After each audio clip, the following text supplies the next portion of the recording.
Welcome back to Lore at Night, where rain gently falls and every story carries a shadow. I'm always curious to hear where in the world you're listening from, so comment that down below.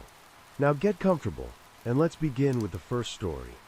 In the early months of 2002, when winter still pressed against Toronto with a damp, unshakable chill, the first body surfaced along the Don River, where the banks dipped behind an industrial strip of warehouses and auto yards. She wore a winter coat that did not belong to the weather on the day she was found, a few degrees above freezing, damp rather than brutally cold. Yet the coat was zipped to the neck, concealing everything except the bruised outline of her jaw and a half-closed eye. The officers who responded treated the scene as a potential dumping ground, but not necessarily a murder site, because there were no obvious signs of struggle in the flattened grass above the riverbank. The soil carried faint scuffs and divots that could have been left by boots, but the thaw had scrambled the impressions into something unreadable, and the water that had receded left a blurred edge of debris that could have been disturbed at any time. The woman carried no identification, and the pockets of her borrowed coat held nothing but a single folded receipt from a downtown convenience store that the detectives would later refer to as the only intentional clue left on her. The discovery did not immediately suggest a serial offender, nor did it send television crews rushing to the site, and for a few hours it existed only as another death in a city that already knew how to absorb bad news. The victim lay on the muddy incline as if she had washed up and then been arranged for display, her arms placed close to her sides, her legs straight, the face tilted slightly toward the water as if listening to it. It listed only a pack of cigarettes and a cheap lighter purchased at 11:19 p.m. 3 nights earlier, and the timestamp would begin to define the narrow window in which her life had ended. The case entered the homicide unit with none of the hallmarks that usually drove priority. She appeared to be somewhere in her 30s, of average height and weight, with no surgical scars or distinctive tattoos, a person who had moved through the city quietly enough that even her death initially drew only a passing mention in brief columns that framed it as an undetermined tragedy near the river. In the early 2000s, Toronto's homicide investigators worked out of a system that resembled a patchwork of older methods and slowly emerging digital tools. Physical case files still occupied shelves and cabinets. Phone calls still carried much of the information flow, and only some records had started to migrate into databases that would later become standard, which meant that every new case grew into a small archive of paper, photographs, and handwritten notes.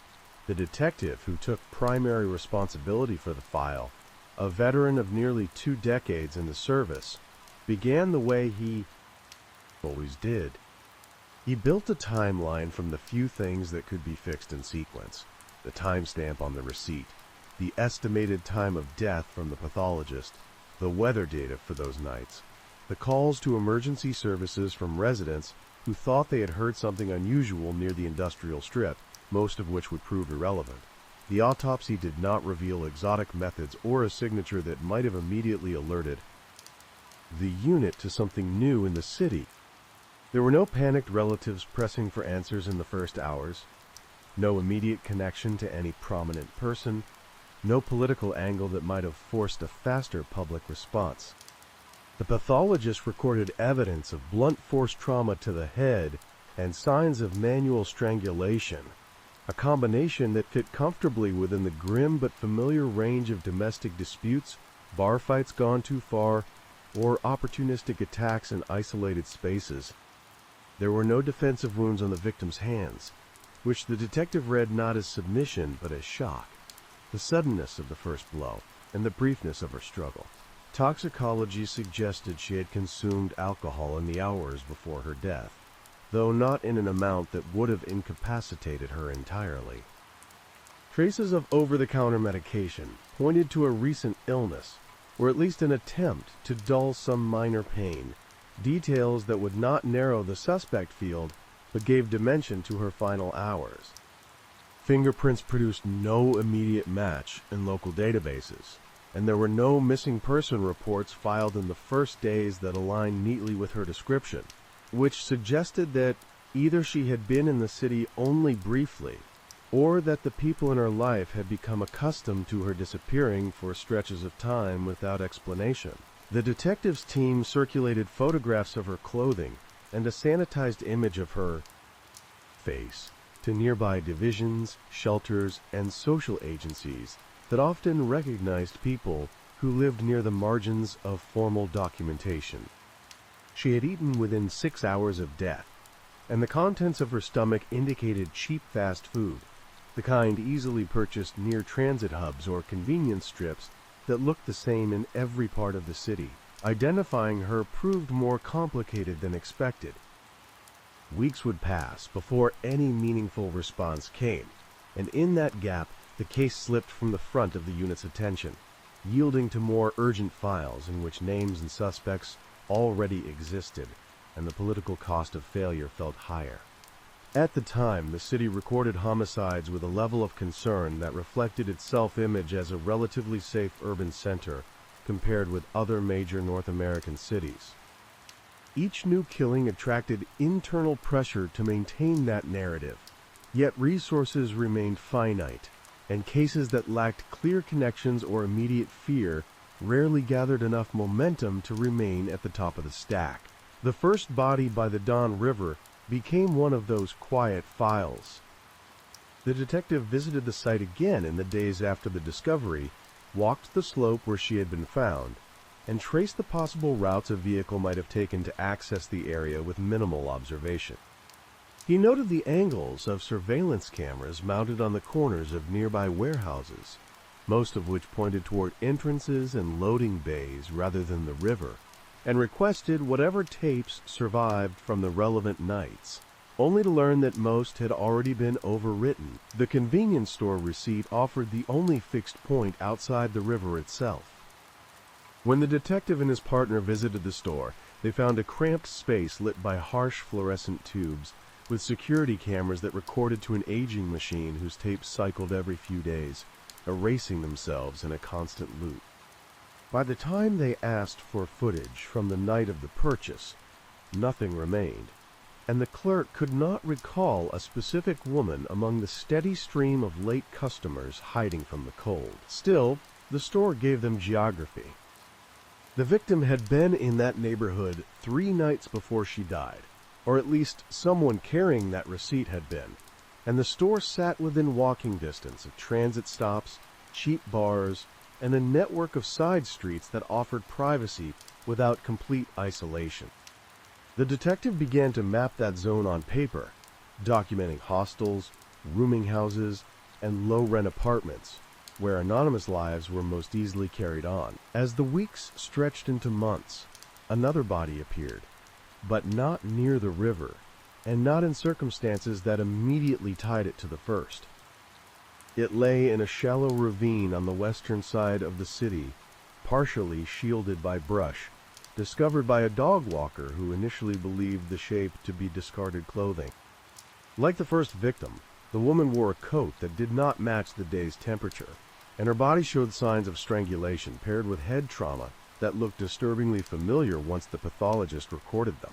Within the homicide unit, the second case initially developed on its own track, assigned to another team that focused on the West End. Files opened, forms were filled, timelines began again from the moment of discovery, and for several days no one saw the 2 victims as anything but separate tragedies in different corners of the city. The connection emerged not through a dramatic revelation, but through a quiet moment in a shared office. The detective from the River case noticed a set of photographs on a colleague's desk and recognized the same pattern of injuries, the same careful arrangement of the body, the same almost respectful positioning of the arms and legs that had unsettled him from the beginning. He pulled the files together, placed the images side by side, and felt the subtle shift that occurred when 2 points on a map aligned for the first time. Until that moment, the city had contained isolated deaths, each assigned its own narrative, its own context, its own sorrow. Afterward, it contained the outline of something else, something that moved across geography and time with intention, choosing women whose lives barely intersected the public record and leaving them in places where discovery might be delayed but not prevented. The detective understood that this change in perspective would alter everything that followed, including how the public eventually learned about what had taken shape in their city years earlier than anyone realized. By the time the second body received a formal connection to the first, the city had already absorbed both deaths as isolated losses with limited public reach. Each woman had appeared briefly in local news segments and short articles that relied heavily on police statements, yet neither case had generated sustained attention or widespread fear.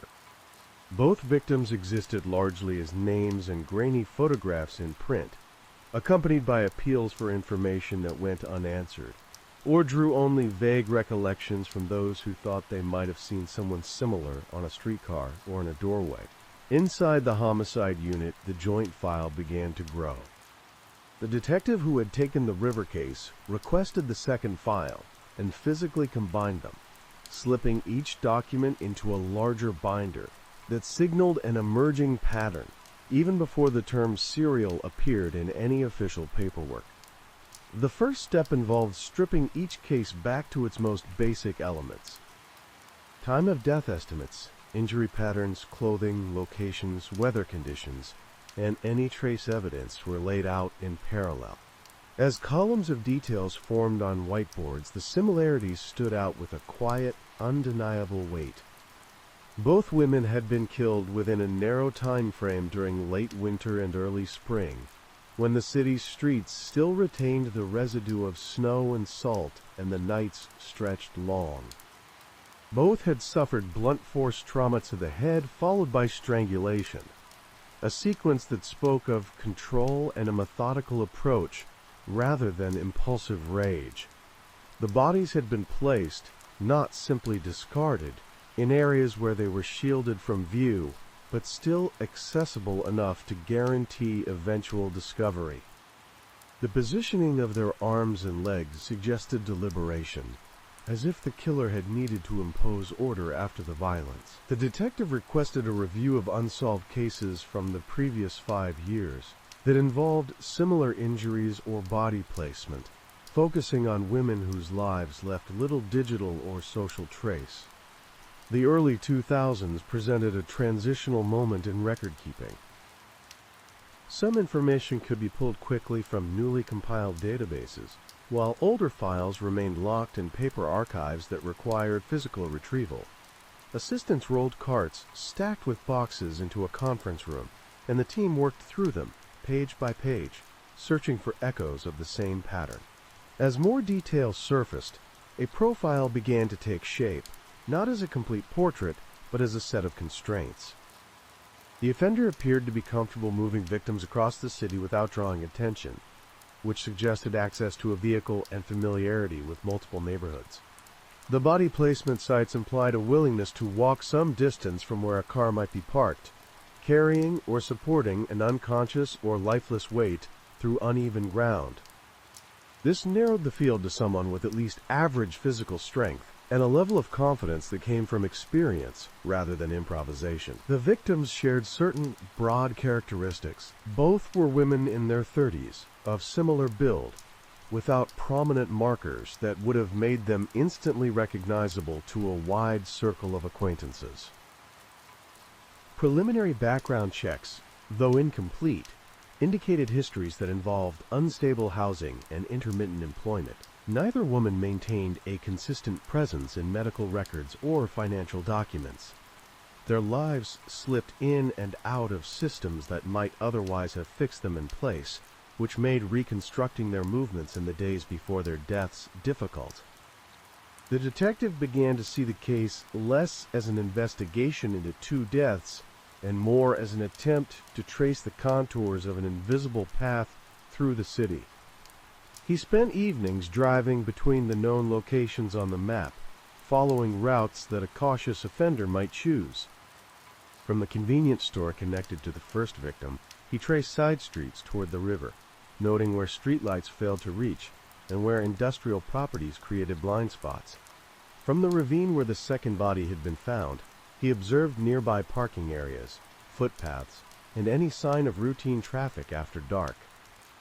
As he drove, the city presented itself in layers. The familiar skyline and well-known streets hid a dense understructure of service roads, alleys, and marginal spaces that most residents never entered. These were the places where the killer moved most confidently, not because they were entirely deserted, but because they hosted the kind of transient activity that rarely drew notice. Delivery trucks, shift workers, people living in their cars, and those who had nowhere else to go all passed through these areas without leaving more than a fleeting impression. The detective also reviewed call logs from police and emergency services for disturbances, suspicious persons, and alleged assaults that had not resulted in formal charges. He searched for recurring locations, times, or descriptions that might hint at earlier attempts or near misses. A handful of incidents surfaced in which women reported being followed, approached, or grabbed near transit stops and parking lots, but the descriptions of the offenders varied, and the reports often lacked detail. Alcohol, fear, and the passage of time blurred memories, and without concrete identifiers, these leads remained speculative. In building a working hypothesis, the team considered whether the offender might have started with less lethal encounters. An escalation pattern seemed plausible. Initial approaches could have tested boundaries, exploring how close he could get to a victim in public spaces without attracting intervention. Over time, these attempts might have evolved into abductions and, eventually, killings. If that was the trajectory, there might have been victims who survived but never reported the incidents, either out of distrust of authorities or a desire to distance themselves from the experience. For the media, there was not yet a story powerful enough to disrupt the normal rhythm of crime coverage. Internally, the unit debated how to handle public communication. Labeling the cases as connected too early risked generating panic and political pressure that might distort the investigation. Waiting too long, however, could be interpreted later as a failure to warn potential victims. The decision at this stage leaned toward caution. The joint file received a new designation, and a small group of investigators met regularly to track progress, but outwardly the cases remained separate in official statements. The families or acquaintances who eventually came forward to identify the victims added only fragments to the picture. For the first woman, a distant relative recognized her from the circulated photograph and described a pattern of unstable relationships and frequent moves between cities. She had drifted in and out of contact over the years, resurfacing briefly with new phone numbers or addresses before disappearing again. Those who knew her spoke of cycles of improvement and relapse, periods of sobriety followed by stretches of drinking and erratic behavior. Her death, while tragic, did not immediately surprise them as a concept, only as a specific reality. The second victim's background followed a similar pattern, though with different details. She had arrived in Toronto from a smaller town with the stated intention of starting over, but her work history consisted mainly of short-term jobs and informal arrangements. She rented rooms in shared apartments and stayed occasionally in motels paid for in cash. Neighbors remembered her as quiet and polite, rarely seen with visitors.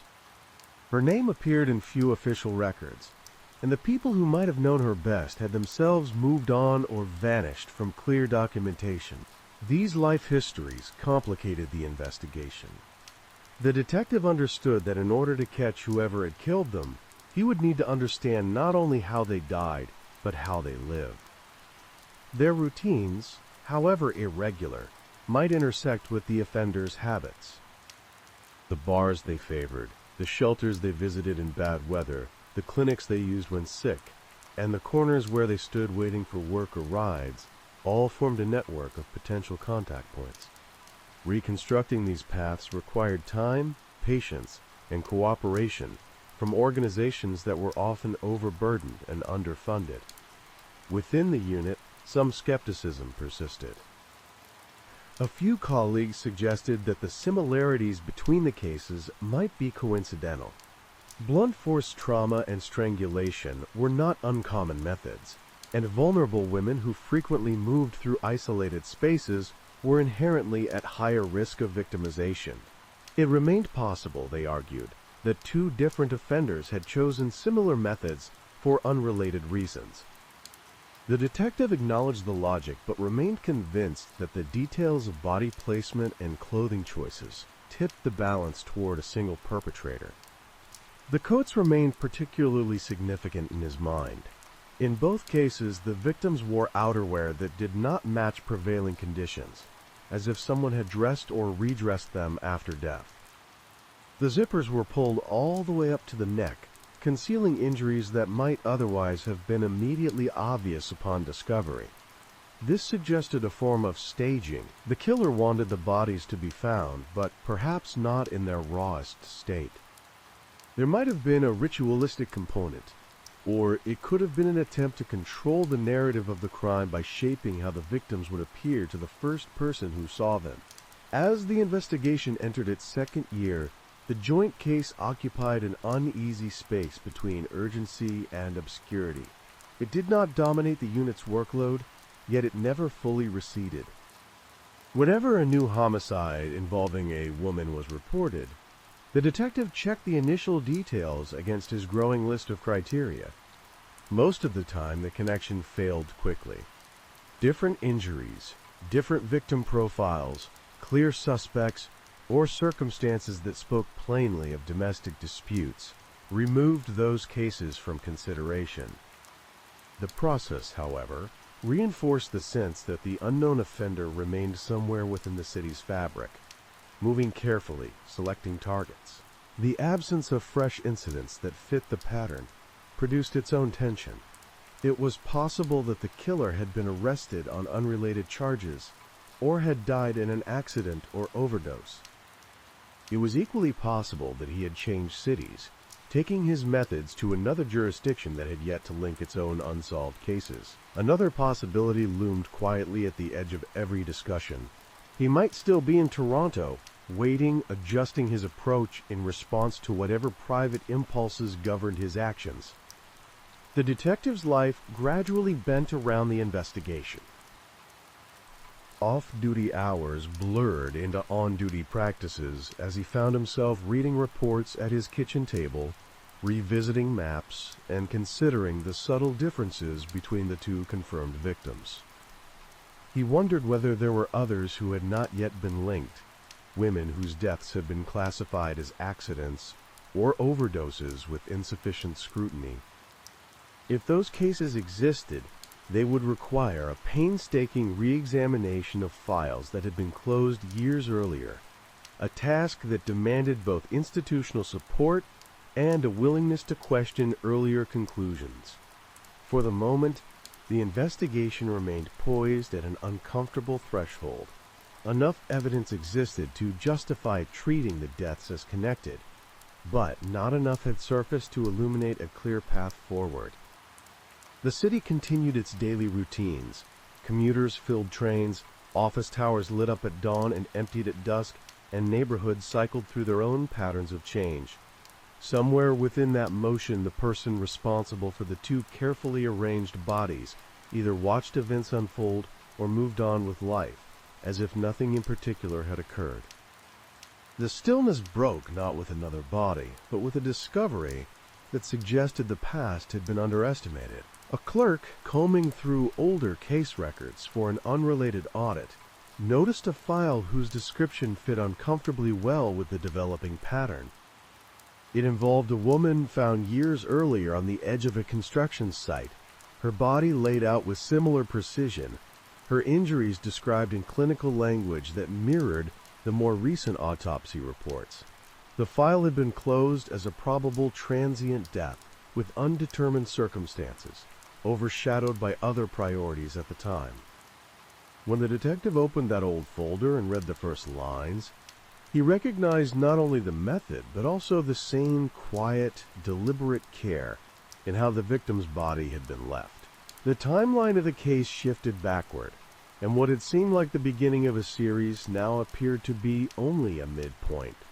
Tool access is temporarily unavailable for this message, so precise source citations cannot be embedded. The continuation below follows only from the fictional narrative already established in this conversation. Part 3. The Earlier Victim.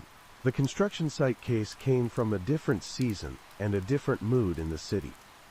It had unfolded in the late 1990s, when development cranes had begun to redefine parts of Toronto's skyline, and former industrial lots were being carved into condominiums and mixed-use complexes.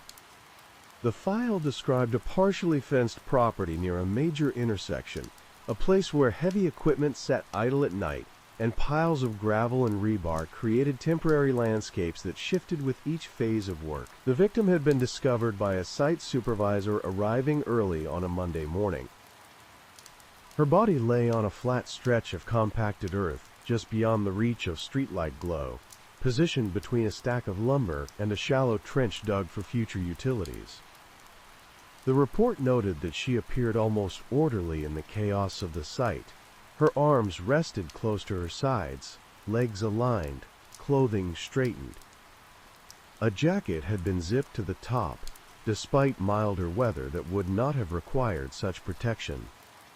The supervisor initially believed she might be asleep or unconscious, only to realize within seconds that there was no movement at all. At the time, the investigation had proceeded under the weight of competing demands. The city was grappling with multiple high-profile cases that demanded public reassurance and daily updates. The death at the construction site involved a woman with no identification, no clear connection to the property, and no immediate signs of motive beyond the basic fact of her injuries. The pathologist recorded blunt force trauma and strangulation. There were no significant defensive wounds, and toxicology revealed alcohol, along with traces of substances consistent with street-level drug use. Investigators had canvassed nearby businesses and residents, but the site sat in a transitional zone where late-night traffic consisted mainly of vehicles cutting through and individuals passing quickly between more populated districts. Witness statements were sparse and nonspecific.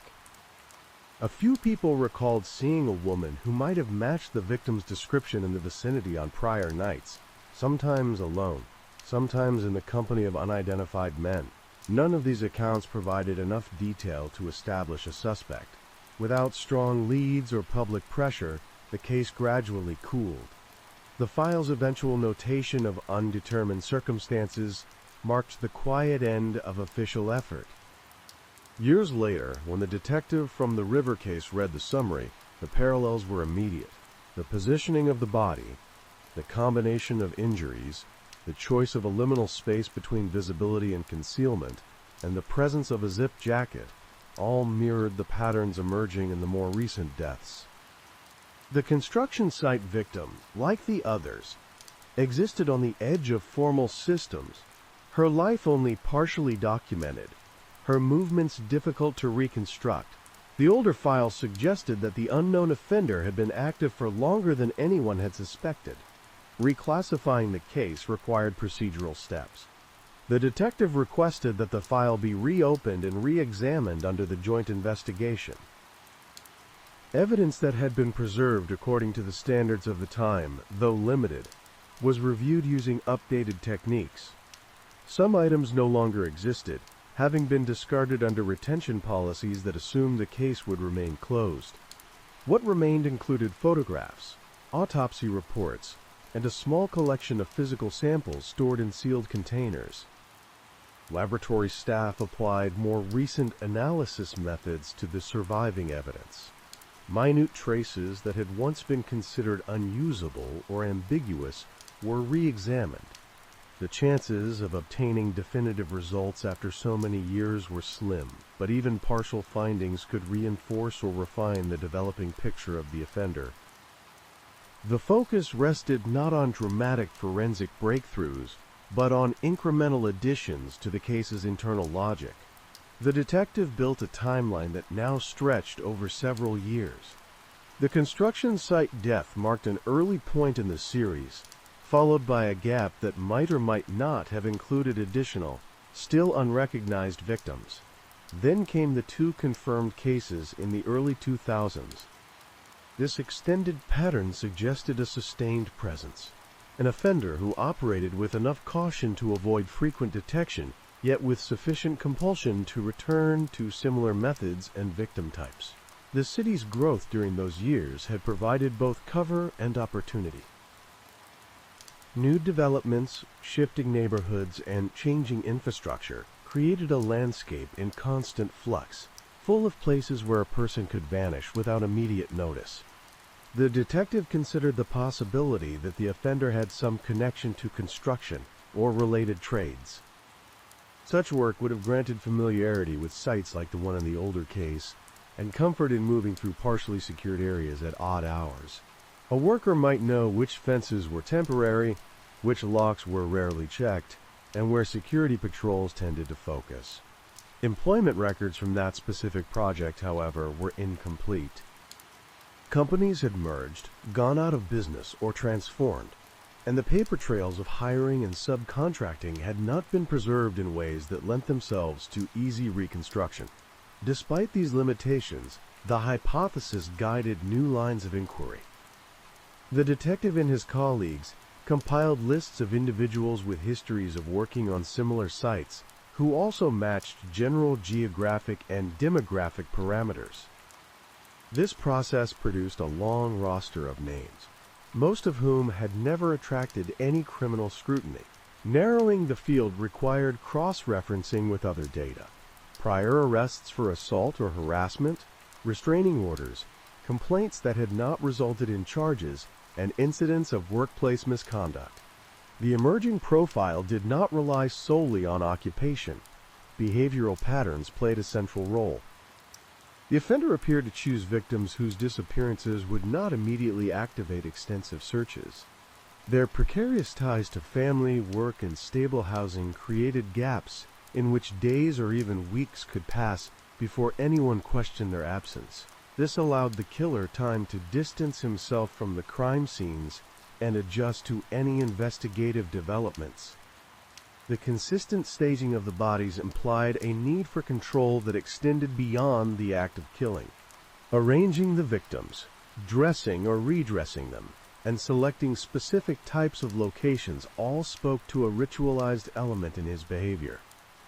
While the investigation expanded, the detective's sense of responsibility deepened. The realization that the series might have begun years earlier meant that opportunities to intervene had been missed. Decisions made in the late 1990s, influenced by the pressures and priorities of that moment, had inadvertently allowed the pattern to continue. This awareness did not rewrite the past, but it shaped how the present effort unfolded.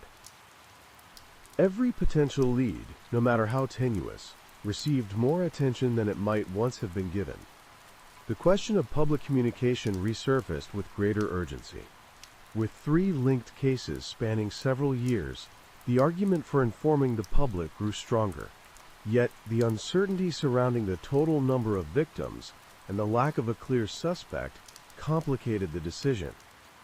Authorities had to weigh the value of alerting at-risk populations against the risk of sowing fear without offering concrete guidance. Eventually, internal discussions leaned toward a limited disclosure strategy. Certain details would be shared with agencies working closely with vulnerable women, including shelters, outreach programs, and health services, while broader public statements remained more general. Through these channels, workers on the front lines of social services received briefings on the emerging pattern. They were asked to report any troubling interactions or recurring figures who seemed to target women fitting the victim profile. Staff already overwhelmed by daily crises now carried an additional layer of vigilance. Some began to view familiar clients with renewed concern, noting unexplained injuries, sudden disappearances, or changes in behavior that might indicate encounters with a predatory presence.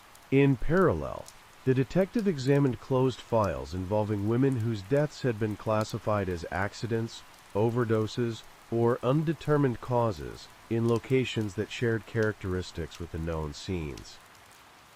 The river, the ravine, and the construction site all existed in zones of partial seclusion near active corridors of transit and commerce. Other deaths in similar environments might have been too quickly attributed to self-inflicted harm or misadventure. Revisiting these cases meant reading each report with fresh eyes, looking for traces of staging that might once have been overlooked, unusual clothing arrangements, body positioning inconsistent with the supposed circumstances, or ambiguities in the estimated time of death. The process produced a handful of candidates. In some instances, the evidence had been too poorly preserved to permit definitive reevaluation. In others, the details did not align closely enough with the established pattern to justify inclusion. The detective noted them all, marking some as probable outliers and others as possible but unconfirmed links. The series retained a core of 3 cases, with a penumbra of potential additions that hovered around the edges of certainty. Privately, the detective recognized that the longer the offender remained unidentified, the more likely it became that the series had extended into other jurisdictions. Travel between cities required minimal planning. A person with flexible or irregular work could move across provincial or national borders without drawing attention. If the killer had adopted similar methods elsewhere, those deaths might sit in separate files, each carrying its own local context, never yet connected to the pattern forming in Toronto. Despite the expanding scale of the problem, progress remained incremental. Witness interviews yielded memories softened by time.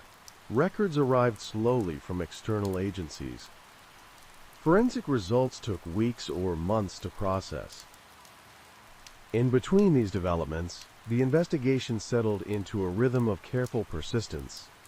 The detective met regularly with his small team, reviewing timelines, rechecking assumptions, and testing new hypotheses against the known facts. The emotional toll of the work manifest in quiet ways. Photographs of the victims, originally just components of the case, began to occupy a more personal space in the detective's mind. They represented not only the brutality of what had been done, but also the fragility of the lives that had preceded it. Each woman had carried her own history of choices, circumstances, and hardships.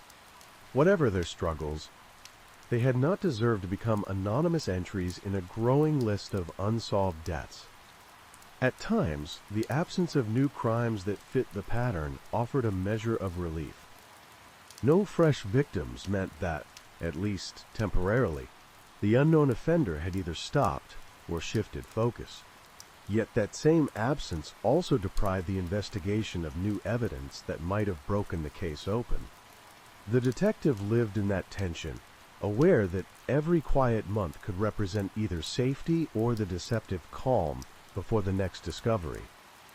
The eventual break came from a direction that did not initially seem connected.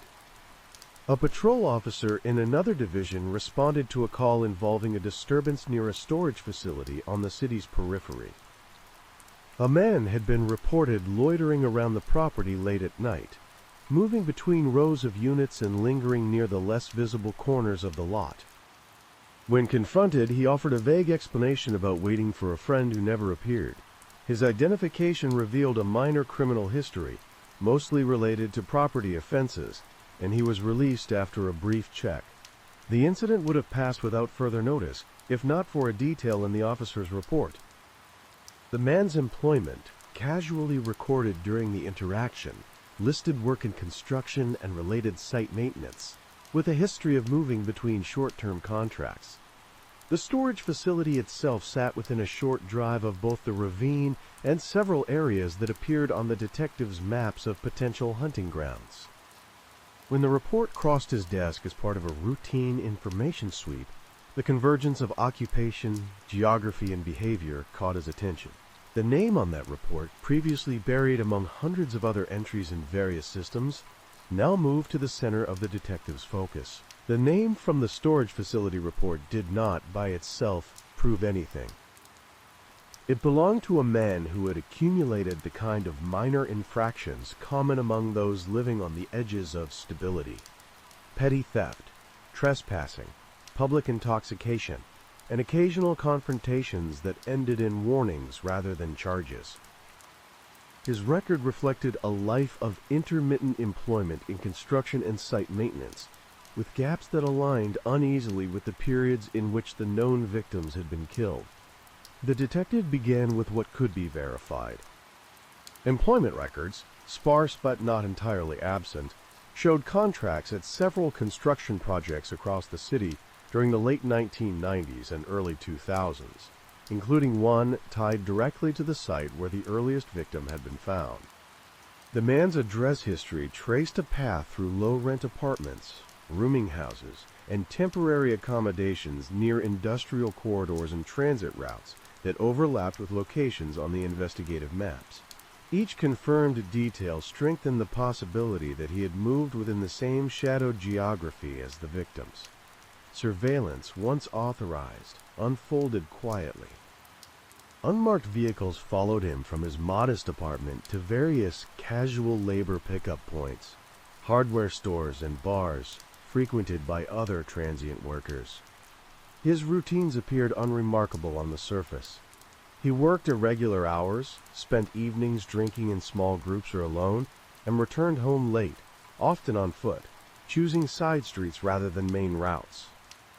The investigators documented his movements, looking for patterns of behavior that might echo the past crimes: proximity to vulnerable populations, unexplained detours near former body sites, or attempts to approach women who fit the known victim profile.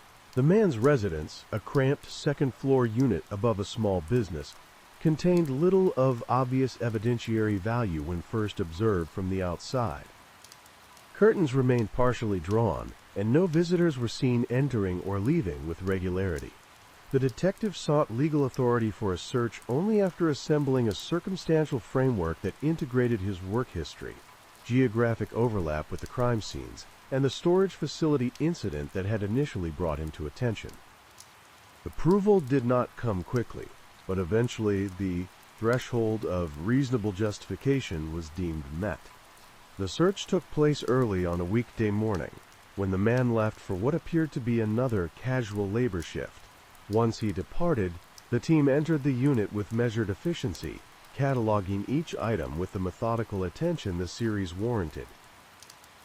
The apartment's interior reflected a life lived with minimal attachments: mismatched furniture, basic kitchenware, a narrow bed, and a few articles of clothing arranged without care. Yet small details began to stand out. In the back of a closet, behind a row of seldom-worn jackets, investigators found a box containing objects that did not align naturally with the rest of the man's possessions. Inside lay a collection of personal items that clearly belonged to other people. Among them were pieces of jewelry, a compact mirror with a cracked surface, several outdated transit passes, and a folded convenience store receipt whose date and time matched the record preserved in the first victim's file. The receipt, though worn at the edges, retained enough legibility to confirm its significance. Alongside these items rested a small stack of photographs, torn from newspapers and printed articles. Some images depicted anonymous crowds, while others showed the faces of women taken from crime reports and missing person notices. Two of those faces matched the known victims. Their portraits, once part of appeals for public assistance, had been cut out and kept together, bearing creases that suggested they had been handled repeatedly. The discovery of this collection did not constitute a confession, but it shifted the investigation decisively. The detective understood that the presence of such items, particularly the receipt tied conclusively to the first victim, would be difficult for the man to explain as mere coincidence. Still, the case required more than suggestive artifacts. Forensic teams examined each object, searching for biological traces, fibers, or other residues that might connect them more firmly to the victims or the crime scenes. When the man was brought in for questioning, he appeared guarded but outwardly composed. Without dialogue, his interrogation existed in the record as a series of summarized reactions and paraphrased responses. He claimed that many of the items in the box had been found or left behind at job sites, picked up without much thought. The photographs, he said, had been collected out of morbid curiosity, artifacts from stories that had fascinated him. The explanations, while superficially plausible, failed to account for the precise overlap between his movements and the locations where the victims had been found. The investigators confronted him with the timeline of his life as it intersected the deaths.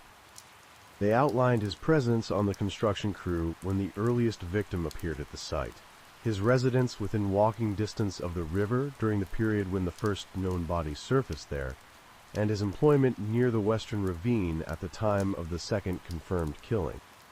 Each point represented not absolute proof, but a convergence of proximity, opportunity, and method that resisted casual dismissal. The case ultimately relied on a combination of physical evidence, circumstantial alignment, and the pattern of behavior embodied in the collected items and the staging of the bodies.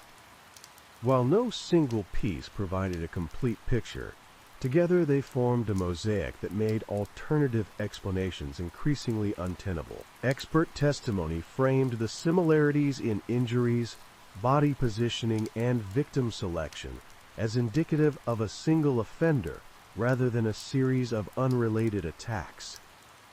Forensic analysis of trace materials from the victims, clothing, and the man's belongings added another layer of connection, even when results remained partial or probabilistic. When charges were finally laid, they encompassed the three core cases, with the possibility of additional victims left open. The construction site death, once dismissed as an unfortunate but ambiguous incident, now stood beside the river and ravine cases as part of a coherent, if still incomplete, narrative. The man maintained his denials in official summaries, offering shifting accounts of where he had been and whom he had known. Some details could not be corroborated. Others were directly contradicted by employment records, witness recollections, or the simple constraints of time and distance. The trial, when it came, unfolded without spectacle. It did not command the level of national attention seen in more publicly sensational cases, perhaps because the victims had led lives that attracted little notice while they were alive. Yet within the courtroom, the proceedings carried a quiet gravity equal to any more widely reported crime. The detectives' notes became part of the record. Diagrams of the city showing routes and sites were entered as exhibits. Pathologists, forensic specialists, and social workers testified to their respective parts of the story, each adding a necessary piece. The verdict reflected not only the weight of the evidence, but also the recognition that a pattern of harm had persisted across years without adequate interruption.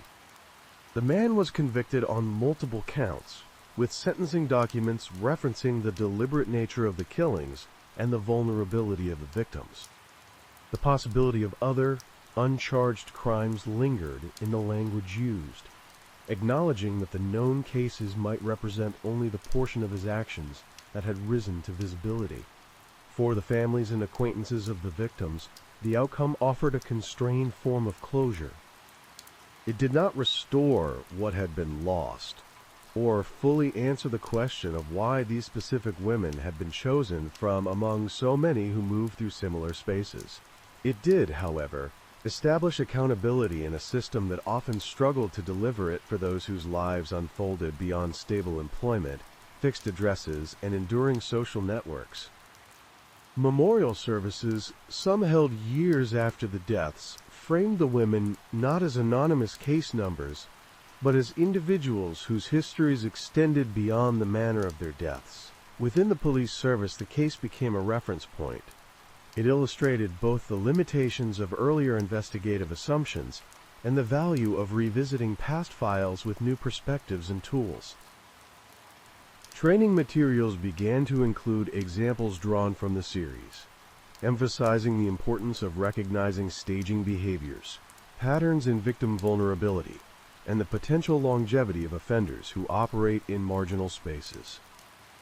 The need for stronger connections between law enforcement and social agencies also became part of the internal discussion, acknowledging that information held by shelters, outreach workers, and health services might provide early warnings in future cases.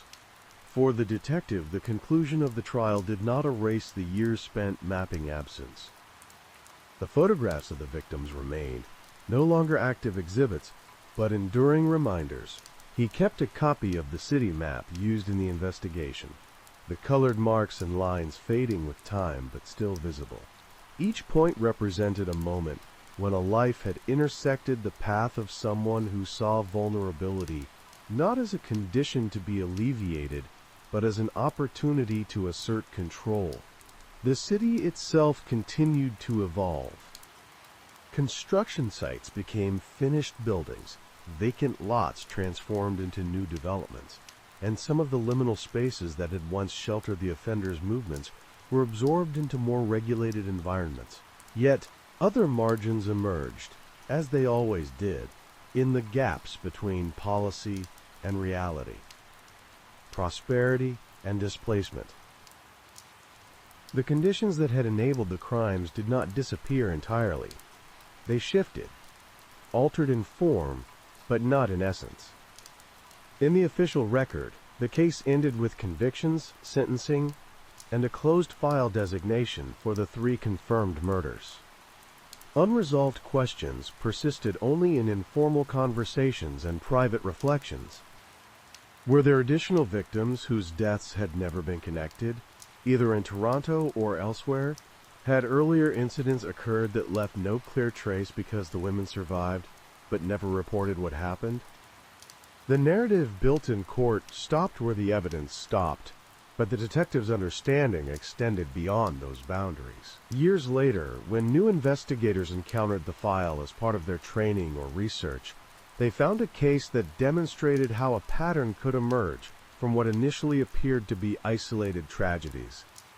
They saw how the careful arrangement of bodies, the choice of specific types of locations, and the lives of victims who moved at the edge of documentation could combine into a series that the city failed to recognize in real time. The story they inherited was not one of sudden revelation, but of gradual, painstaking accumulation. The victims, names once nearly lost in brief news mentions and terse reports, became fixtures in that narrative. Their lives, reconstructed in fragments, stood as evidence that the true measure of the case lay not only in the eventual conviction, but in the recognition that they had existed fully before their paths converged with a man who treated them as objects to be arranged and abandoned.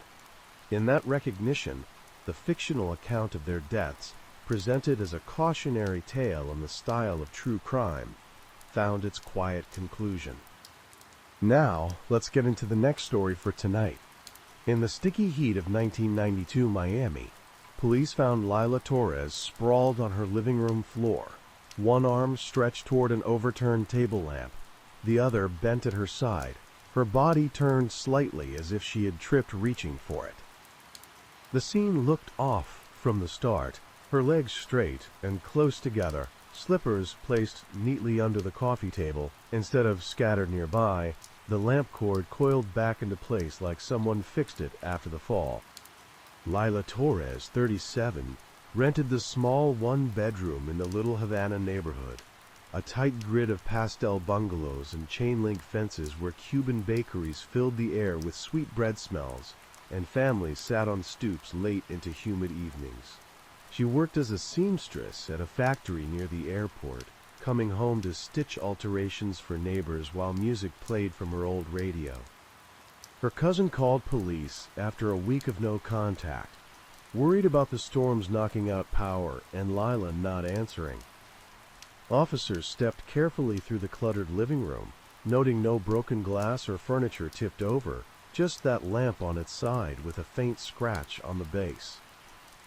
Lila's neck showed bruising from strangulation, but the pose suggested a slip and fall, someone arranging her after to hide the real cause.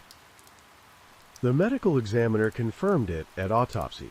Manual strangulation first, then the careful positioning with the arm extended toward the lamp to sell the accident story. Homicide detective Rosa Morales took the lead from Miami PD's Homicide Bureau. Her cubicle at headquarters filled with photos from a busy year of drug-related shootings spilling into residential areas. She snapped Polaroids of the scene, focusing on the slippers lined up too perfectly and the lamp cord's odd coil. Morales started with neighbors, who remembered Lila as quiet and kind, mentioning a repair guy who came by a few times to fix a faulty ceiling fan during power outages. Miami in the early 1990s relied on handwritten notes and phone calls between stations, with lab results delayed by backlogs from gang cases. The autopsy placed death late night 6 days before. Stomach contents of rice and beans from dinner, small bruises on her wrists like someone grabbed her briefly before she went down. Toxicology showed nothing unusual, just some over-the-counter cold medicine from the humid season. Morales pieced together Lila's routine from co-workers and family. Divorced 2 years, no kids. She lived simply, sewing late under that lamp, radio tuned to local stations. Phone records showed calls to an electrician about the fan, and a neighbor saw a work truck parked out front around dusk before she stopped coming outside. The lamp-based scratch pointed to local hardware stores, where clerks recalled selling similar table lamps to handymen fixing storm damage. Fibers from cheap work gloves showed up on the cord, and a boot print on the carpet matched construction styles. Morales mapped the bungalow court, noting how back gates opened to alleys perfect for parking a truck unseen from the street. A short story in the Miami Herald brought tips about unfamiliar repair vans in the area. Women mentioning guys who stayed too long fixing fans or lights. Morales checked service logs and landed on Victor Reyes, a freelance electrician who worked odd jobs in Little Havana, his truck marked with a small repair sign seen near Lila's place. Reyes had been busy that summer, fixing power issues after storms, neighbors placing him at Lila's bungalow and a few others. Morales reviewed unsolved cases from the past year. 2 women in similar living rooms, posed near overturned lamps with slippers off, strangled but made to look like falls. One in Allapattah, Sofia Ruiz, found after missing church. Another in Wynwood, Carmen Vega, discovered by a delivery man. Both had recent electrical work, lamps staged nearby. Morales tailed Reyes for days, watching his truck pull into bungalow courts after dark, checking outlets and fans without calls, flashlight sweeping floor levels through windows. Surveillance caught him lingering, coming out with small tools. A pawn shop tip had him selling sewing machine parts, matching Lila's setup right after her death. Then a third body turned up in Buena Vista, same living room pose, slippers aside, lamp overturned. The victim, Elena Morales, 35, seamstress at the same factory, called Reyes for fan repair days before. His truck had carpet fibers matching the scene, glove traces tying back. Quiet accidents became a pattern of living room stranglings across Miami's stormy summer. Detective Morales combined the 3 living room cases into a single investigation file, connecting Little Havana, Allapattah, and Buena Vista, all Miami neighborhoods packed with small bungalow courts, where back alleys let repair trucks slip in unnoticed during storm season.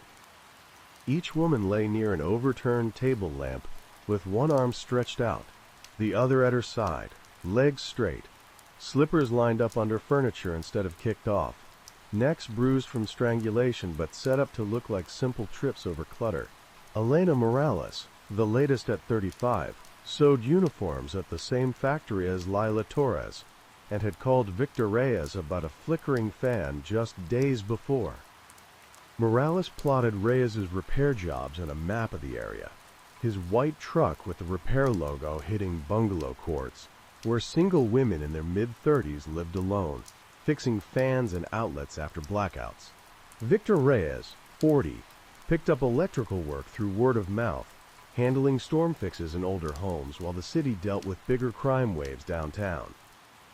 Neighbors from every scene remembered his truck, his habit of coming back unasked to test circuits, his questions about who stayed home during the day. Morales and her team knocked on doors through muggy afternoons, talking to more neighbors and factory workers who placed Reyes at houses with the same layout in weeks before each death.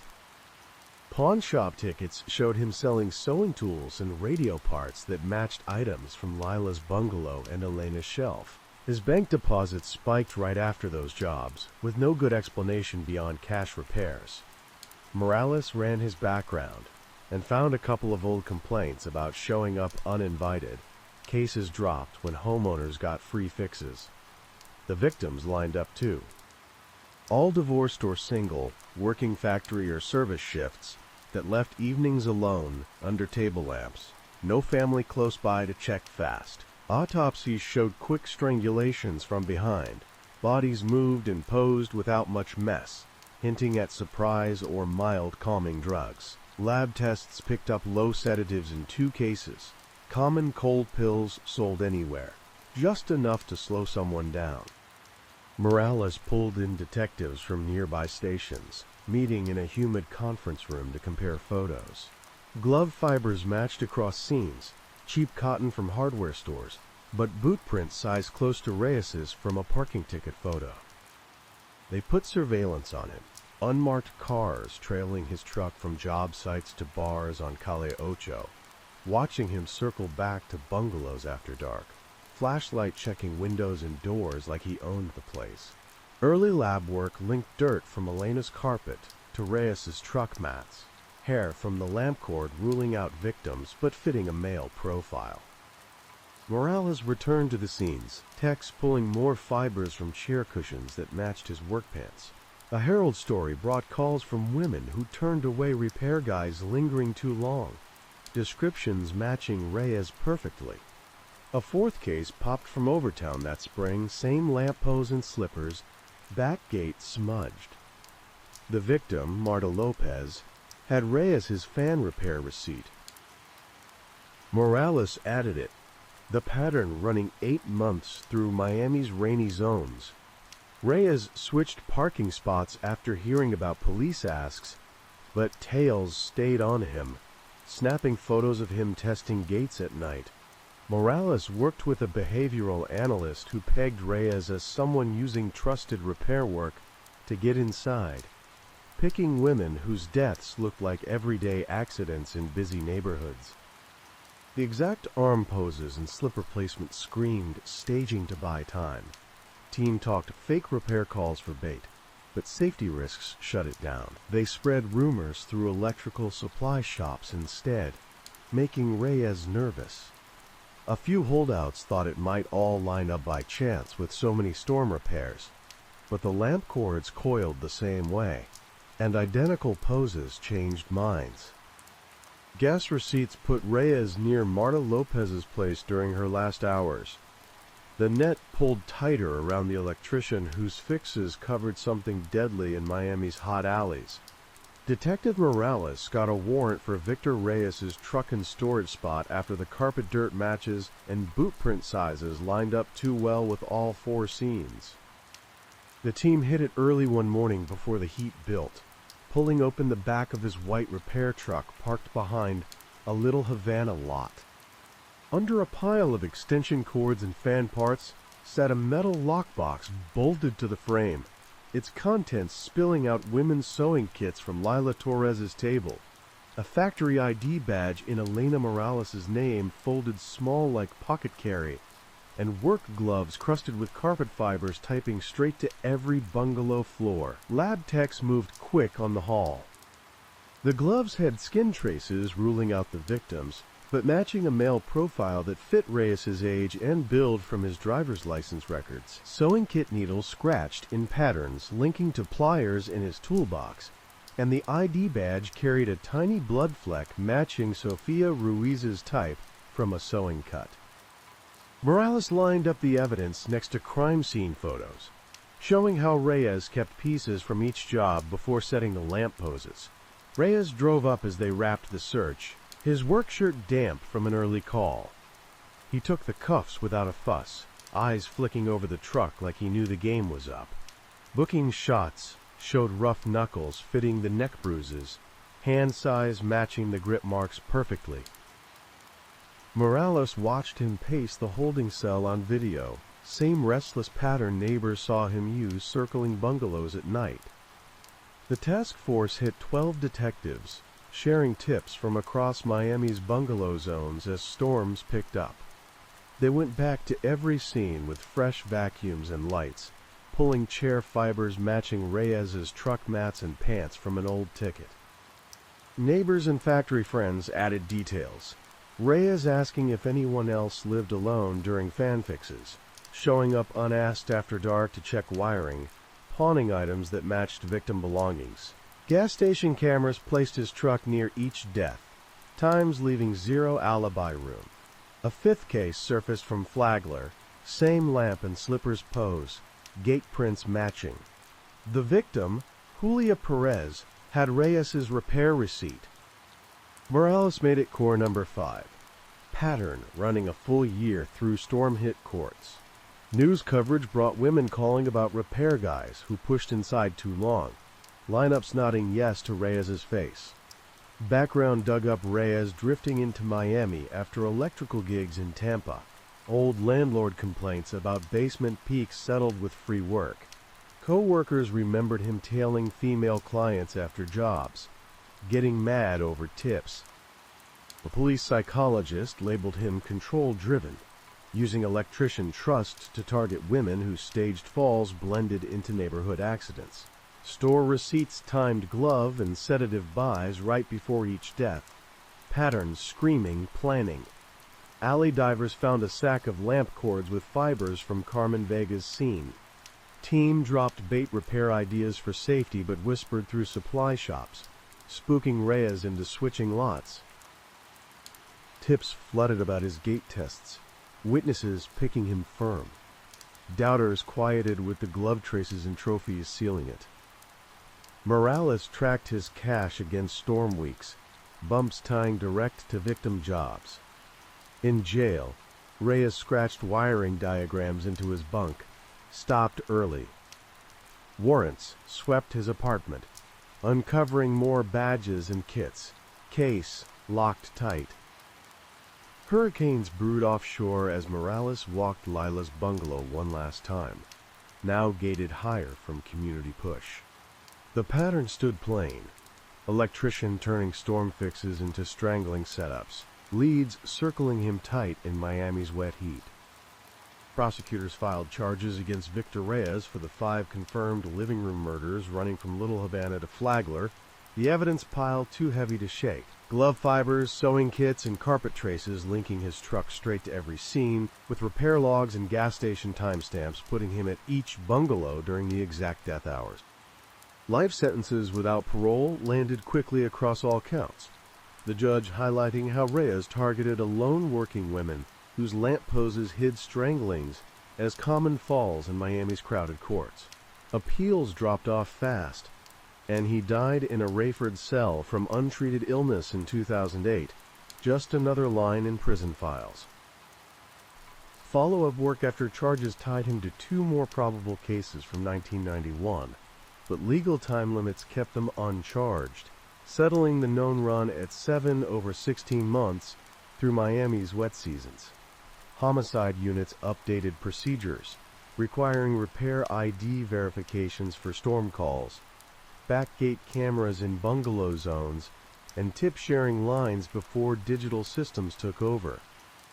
Morales earned a promotion to lieutenant for bungalow maps standard in training to catch staging that masked violence as accidents. Neighborhoods installed higher gates and motion lights with city aid, Electrical shops vetted workers against police lists. Lila's factory co-workers hung a small memorial with victim names. Families starting safety walks that lasted into the late 1990s. The women got remembered beyond brief reports. A warning about repairmen who used storm trust to slip inside. Morales retired in the early 2000s. Her caseboard framed at home. Lamp hoses burned in as the giveaway. Miami sprawled further. New condos replacing old courts. But the rules stuck. Patterns lurked in everyday fixes until someone linked the slippers and cords. Detectives years later pulled the file for similar calls during hurricanes, checking trucks before wires got touched. Now let's begin the final story for tonight. The receipt was printed on thin thermal paper, already fading at the edges when it was found. It lay folded once and pressed into the seam of a vinyl bench seat inside a storage facility office on the outskirts of Mesa, Arizona. The timestamp showed a purchase made at 3:14 a.m. for a set of heavy-duty trash bags, a pair of latex gloves, and a gallon of distilled water. The cashier ID was smudged beyond legibility. There was no name attached to the transaction. The storage facility manager could not recall who had been there that night, only that the door alarm had briefly disengaged and then reset itself. The receipt would later be logged as evidence, but in the beginning it was simply an oddity, an object without context. The case began 4 days earlier, on a Wednesday afternoon, when the accounting firm of Calder and Bloom reported that one of its senior auditors had failed to appear for a scheduled client review. Missing meetings were not unusual in late March, when tax season compressed time and attention, but Thomas Calder had never failed to notify anyone before. He was methodical by habit and cautious by temperament, known among his colleagues for color-coded folders and carefully annotated spreadsheets. When his assistant attempted to reach him, his phone rang until it stopped. There was no voicemail greeting, only silence. Calder lived alone in a single-story stucco house near the edge of the city, where subdivisions gave way to undeveloped desert. The house was tidy, with desert landscaping and a narrow strip of gravel instead of grass. When officers arrived that evening for a welfare check, they found his car parked in the driveway and the front door locked. A spare key was retrieved from a lockbox installed for emergencies. Inside, the air was still and faintly cool, the thermostat set to 74. Nothing appeared disturbed. The kitchen counters were clean, the sink empty. A coffee mug sat drying beside the dishwasher, a thin ring of residue at the bottom. The bedroom showed the first irregularity. The bed was made, but the sheets were unfamiliar. The fitted sheet was a different brand than the matching set folded in the linen closet. The pillowcases were new, still stiff from packaging.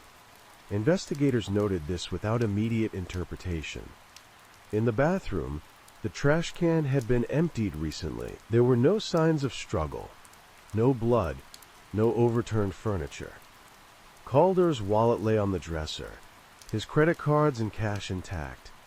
His laptop was missing. Neighbors reported nothing unusual.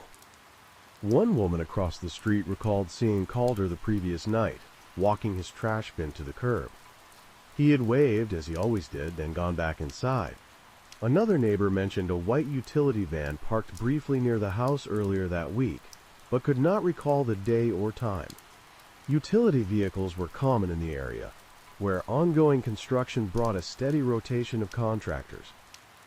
By Thursday morning, the case shifted from a welfare concern to a missing person investigation. Calder's phone records showed his last call had been made at 10:42 p.m. on Tuesday, a brief conversation with an unknown number. The call lasted less than a minute. The number was registered to a prepaid phone, purchased with cash at a convenience store several miles away.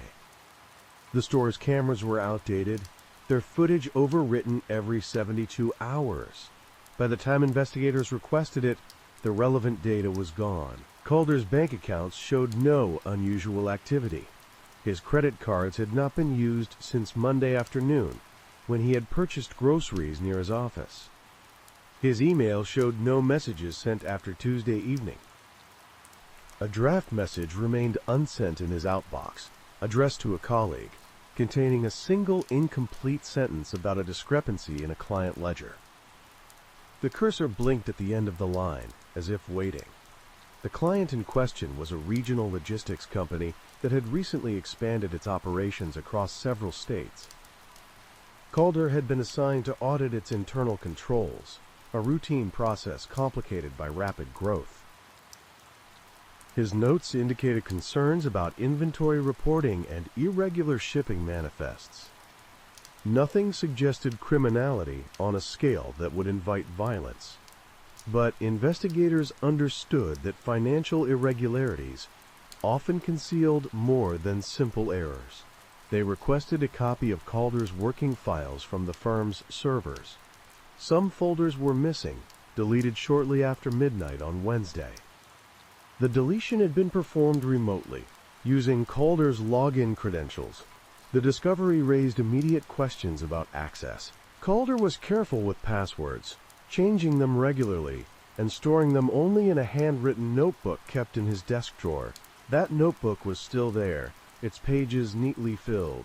His passwords were intact. Someone had either compelled him to provide access or obtained it through other means. The firm's IT department confirmed that the login originated from an IP address associated with a public wireless network, one used by multiple businesses along a commercial strip near the highway. On Friday, investigators expanded their search. They obtained Calder's vehicle GPS data, which showed no movement after Tuesday evening. His phone location last registered near his home. There were no hits on traffic cameras, no license plate reads beyond his driveway. The absence of digital footprints suggested either careful planning or an event that unfolded quickly, leaving little opportunity for tracking. That afternoon, a janitorial worker at a self-storage facility contacted police after finding a set of keys in a unit that had been left unlocked. The keys included a house key, a car fob, and a small metal tag stamped with a number. The unit had been rented under the name Michael Harris, with a local address that did not exist. The rental agreement had been paid in cash for 3 months up front. The facility's surveillance camera showed a man entering the unit late Tuesday night, his face partially obscured by a baseball cap pulled low. He moved with purpose, unloading items from a vehicle parked just outside the camera's range.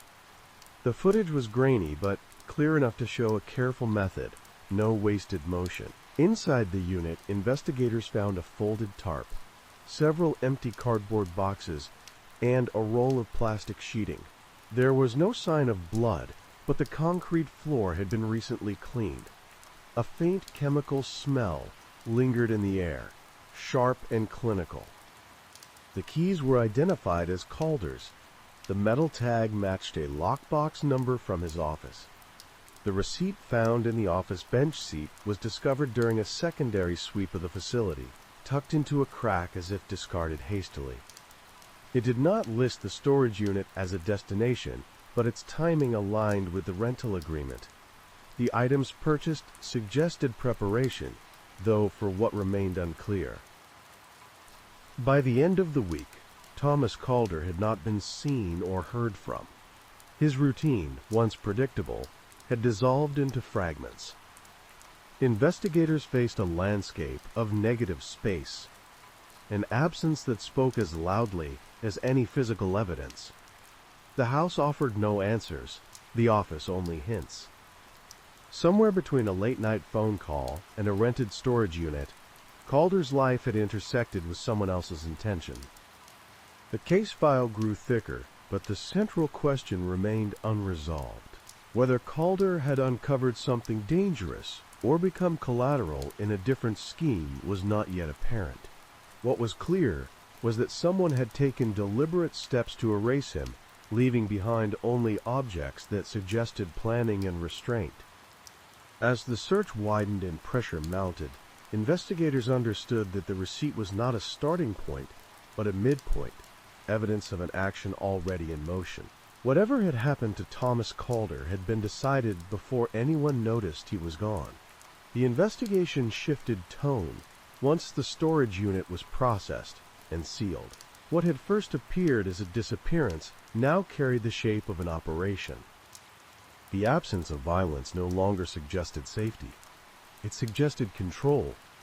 Detectives began reconstructing the hours between Tuesday evening and early Wednesday morning, treating time itself as evidence. They started with the phone call at 10:42 p.m. The prepaid number had been activated less than a week earlier and used only twice, both calls placed to Calder. The first had gone unanswered. The second lasted 48 seconds. There was no recording, no content to analyze, but the timing mattered. Calder's computer activity showed that he logged back into his home system shortly after the call ended. He accessed his work files remotely, opening the logistics company audit folder. The activity lasted 9 minutes. At 10:58 p.m., his connection terminated. There was no further login from his home network. This detail suggested a pivot point. Calder had not been interrupted mid-task. He had closed his session deliberately. Investigators considered what might compel a cautious man to disengage so abruptly. The house offered no signs of forced entry. If someone had come to the door, Calder likely knew them or believed he did. That possibility narrowed the field, but did not clarify motive. Attention turned to the logistics company. Subpoenas were issued for internal emails, shipping records, and financial statements. What emerged was not a single glaring irregularity, but a pattern of small deviations. Inventory that moved between warehouses without clear documentation. Shipments rerouted through secondary hubs. Losses written off as clerical errors. Individually, the discrepancies were forgettable.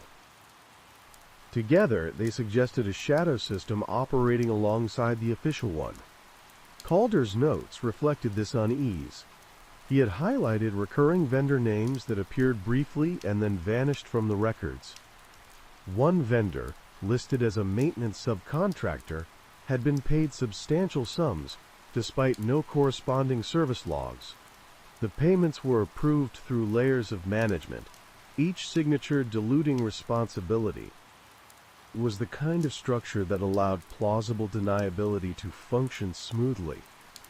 As investigators traced the vendor, they found a shell company registered in Nevada, dissolved less than a month earlier. Its listed address led to a mail drop. The phone number rang to a disconnected line. The pattern was familiar to those who had worked financial crimes. It was not evidence of violence, but it was evidence of concealment. Calder had been close to articulating it, perhaps close enough to draw attention.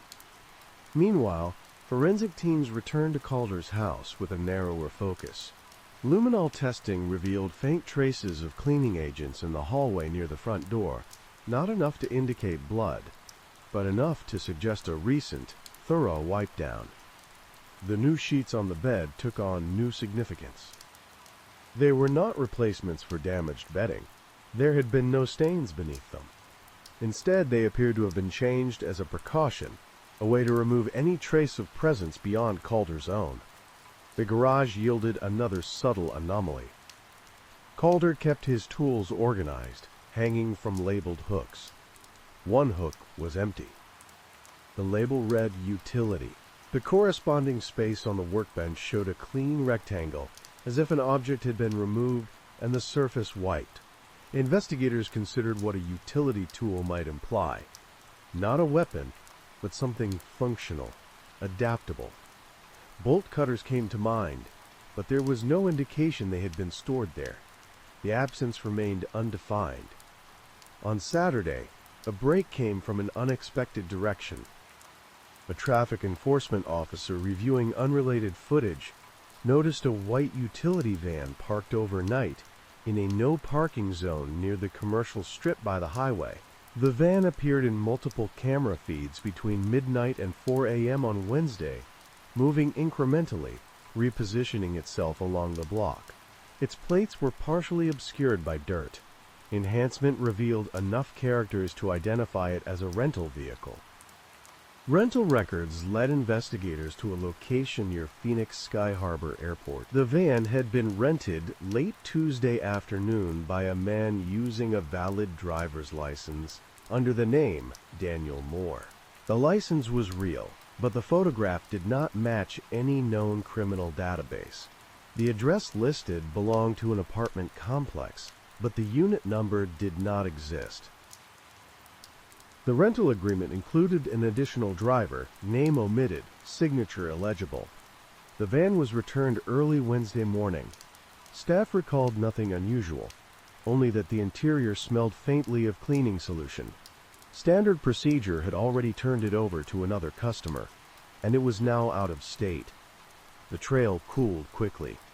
Investigators mapped the van's movements against Calder's known timeline.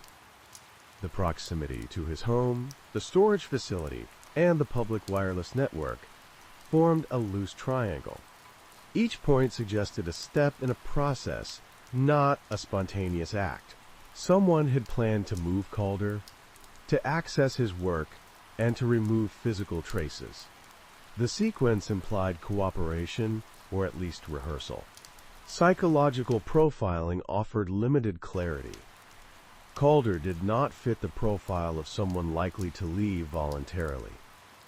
He had no significant debts, no recent personal upheaval, no history of impulsive behavior. His life was contained and deliberate. If he had been coerced, it would have required leverage that investigators had not yet identified.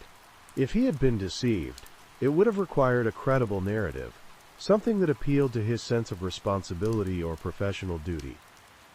As the days passed, pressure mounted from the firm and from Calder's family. Search efforts expanded into the desert surrounding his neighborhood, but the terrain yielded nothing.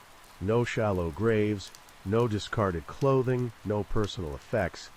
The emptiness became its own signal. This was not a crime of panic or rage. It was a crime of patience. Late Sunday evening, digital forensics uncovered a final detail. During the 9-minute remote session at Calder's home, a file had been copied to an external location. The destination was an encrypted server hosted overseas. The transfer was incomplete, interrupted before all data could be moved. The partial file contained shipping manifests that did not match any known records. Someone had wanted that data badly enough to take Calder, but not badly enough to finish the transfer before something changed. Investigators were left with a narrowing window and a widening sense of intent. Whatever plan had been set in motion had encountered friction. The receipt, the van, the storage unit, all suggested a contingency approach, layers built to absorb uncertainty. What they did not yet know was whether Calder was still part of that plan, or whether he had already become an obstacle removed.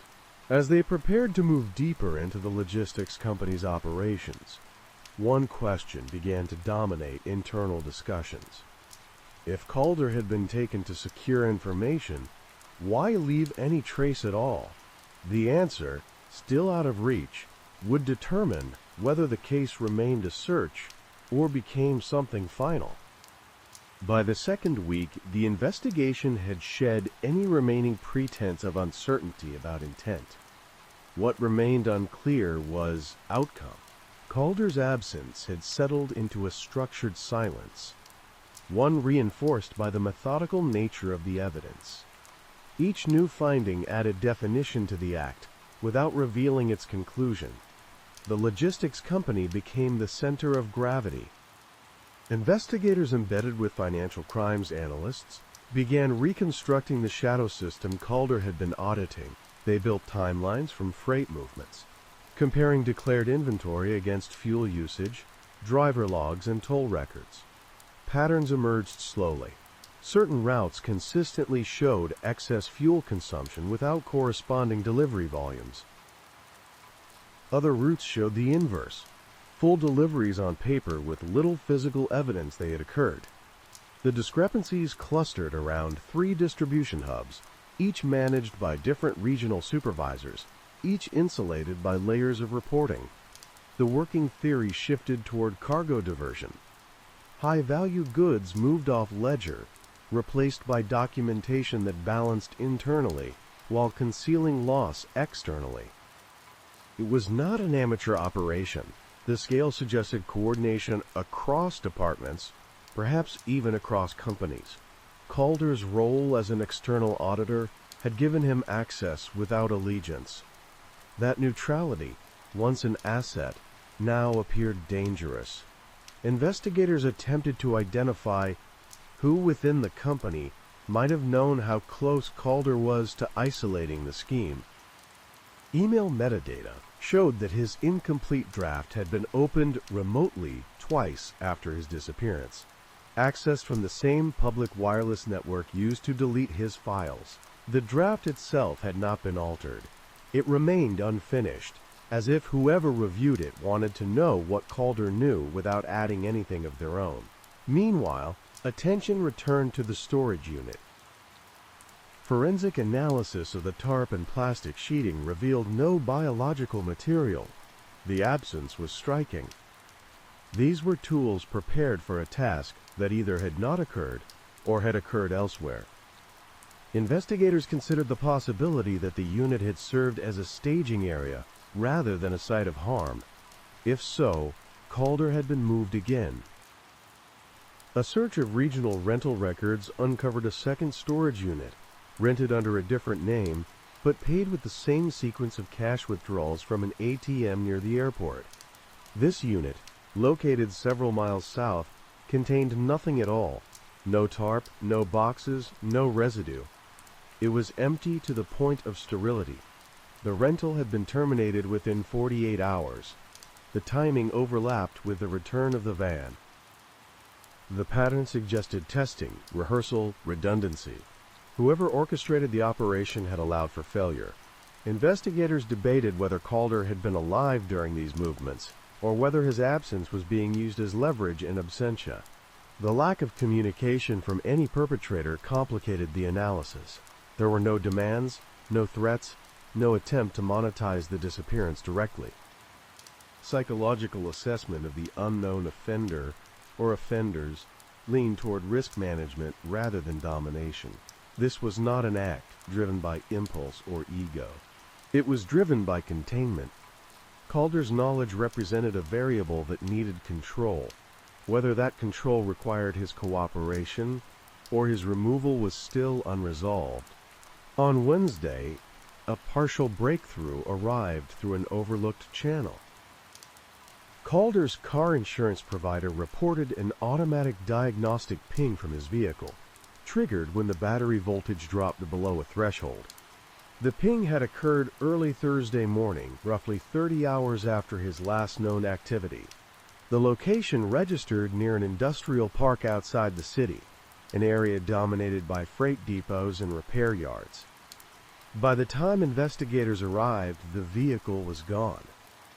Security cameras showed it being towed legally by a roadside assistance service. The request had been made through Calder's account, authenticated with his credentials. The tow company records listed a drop-off address at a long-term airport parking facility. There, investigators found Calder's car parked among hundreds of others, its exterior dusty, its interior untouched. The battery had been replaced. The timestamp on the service receipt placed the tow at 4:12 a.m.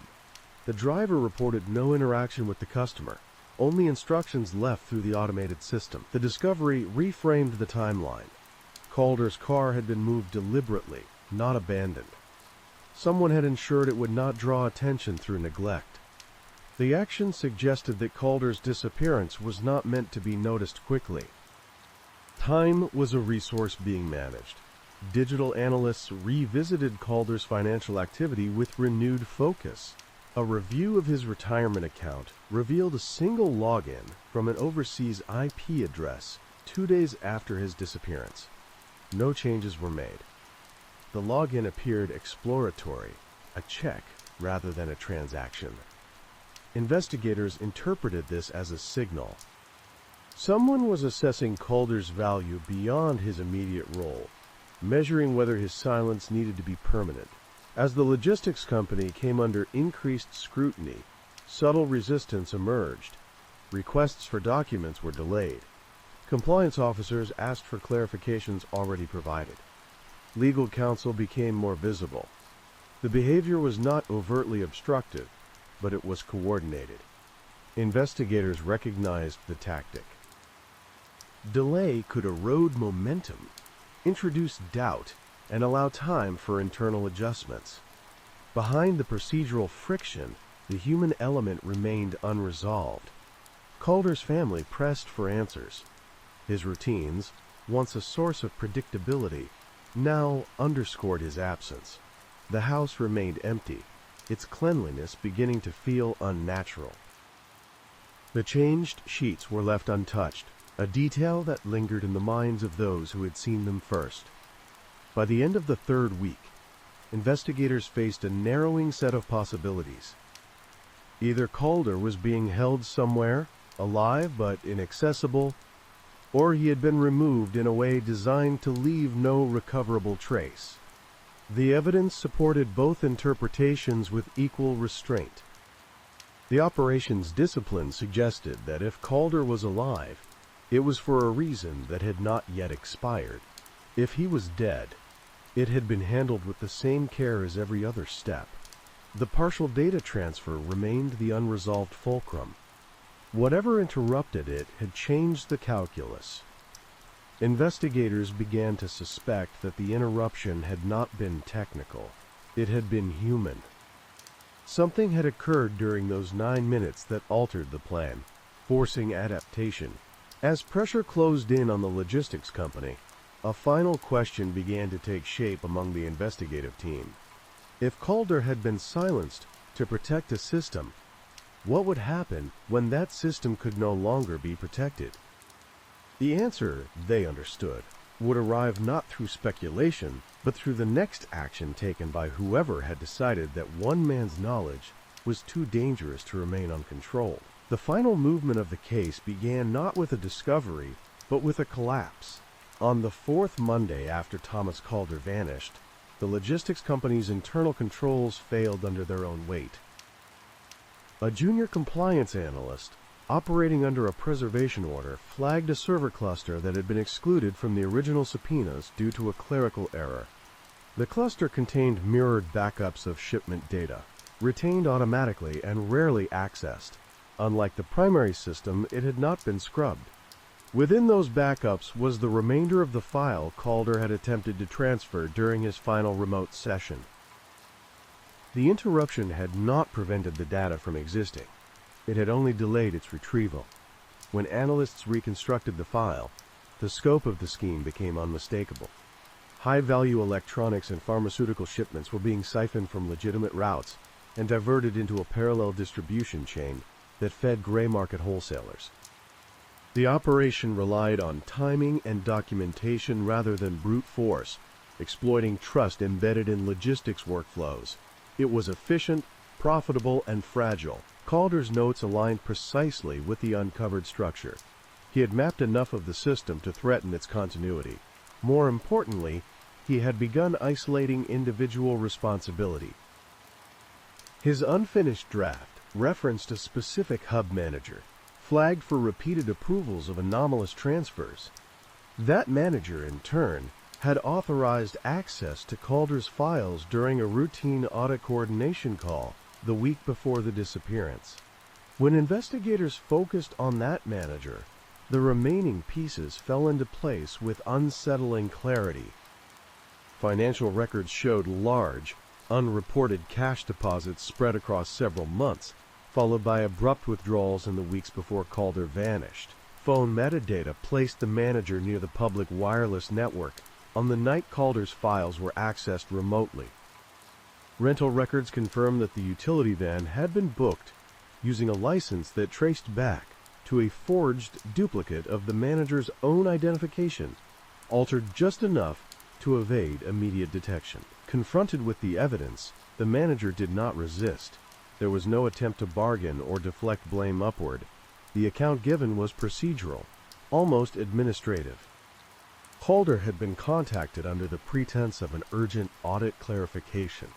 He had been persuaded to leave his house voluntarily, told that a documentation error threatened regulatory exposure and required immediate, confidential resolution. The appeal had been calibrated to Calder's professional instincts, his sense of obligation. He had been taken to a leased office space near the industrial park, a location selected for its anonymity and proximity to transit routes. There, the plan had been to secure Calder's cooperation, to compel him to complete the data transfer and then contain him until the internal records could be adjusted.